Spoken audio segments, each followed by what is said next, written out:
તો સંસ્કારી નગરી વડોદરામાં ડ્રગ્સ મળતું હોવાનો ભાજપના ધારાસભ્યએ સ્વીકાર કર્યો.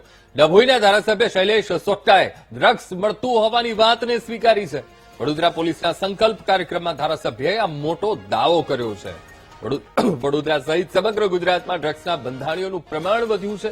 સાથે પણ કહ્યું કે બહારથી આવતા વિદ્યાર્થીઓ યુનિવર્સિટીમાં ડ્રગ્સ લાવ્યા અને ડ્રગ્સનું દૂષણ અટકાવવા તંત્રએ હવે કડક હાથે કાર્યવાહી કરવાની તાતી જરૂરિયાત છે.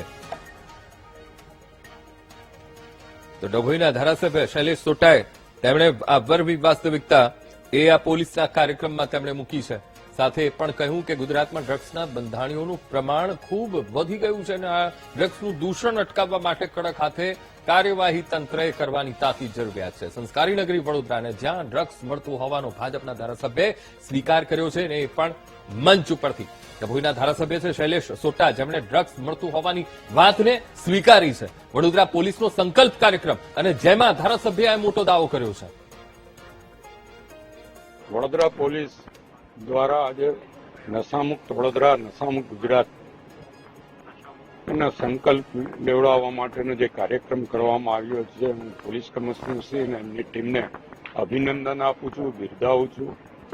અત્યારે જે યુવાનોમાં ડ્રગ્સની બધી વધી રહી છે, એ બધીને નાબૂદ કરવી ખૂબ જ આવશ્યક છે.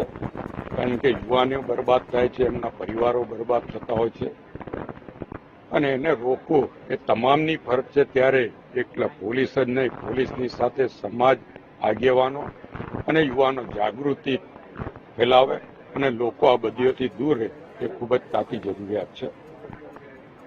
અને મેં જાહેરમાં કીધું છે કે જ્યારથી નવી નવી ખાનગી કોલેજો, ખાનગી યુનિવર્સિટીઓમાં બહારથી વિદ્યાર્થીઓ આવ્યા છે, ત્યારથી આ બધી ખૂબ જ વધી રહી છે. ત્યારે આ બાબતે પણ જાગૃત થઈને જેમની પાસે જે માહિતી હોય, જે પોલીસ સુધી આપવી જોઈએ, પોલીસને ના આપે તો આગેવાનોને, નેતાઓને પહોંચાડવી જોઈએ કે જેથી આ બધીઓથી લોકો દૂર રહી શકે.